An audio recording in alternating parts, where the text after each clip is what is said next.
আহলে হাদিস অঙ্গনে যারা আছেন তেনারা অনেকে লেখালেখি করতেছে ফেসবুকে যে না এই সমস্ত প্রোগ্রাম যাওয়া যাবে না, অনেক কিছু লিখতেছে। আমি বলবো যে যারা এই সোহরাওয়ার্দী উদ্যানে 26 তারিখে প্রোগ্রামটাকে বানচাল করতে চাচ্ছেন, বাতিল করতে চাচ্ছেন, মানে যারা ষড়যন্ত্র করতে চাচ্ছেন, অবশ্যই বুঝতে হবে, এদেরকে চিহ্নিত করুন। তারা অবশ্যই ইসলামের শত্রু, মুসলমানের শত্রু, ওলি আল্লাহদের শত্রু, নবী রাসূলগণের শত্রু। এদেরকে চিহ্নিত করুন, এদেরকে চিহ্নিত করে নাম প্রকাশ করুন, এদের আইডিগুলি চেক করবেন। যারা কমেন্টে বাজে বাজে মন্তব্য লাগবে এদের আইডি চেক করে এদেরকে আইনের আওতা অবশ্যই আনতে হবে। কেন আনতে হবে?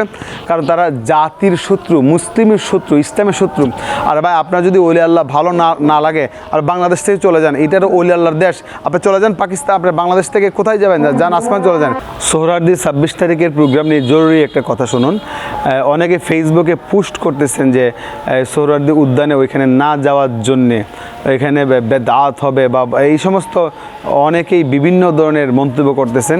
অনেকেই বলতে তারা কারা যিনারা বিভিন্ন বাজে মন্তব্য করতেছেন আমি জানি যে বিশেষ করে প্রিয় দর্শক, অবশ্যই আমাদের ইসলাম প্রেমিক মানুষেরা ঢাকা সোহরাওয়ার্দী উদ্যানে ইনশাআল্লাহ দেখা হবে। আল্লাহ হাফেজ।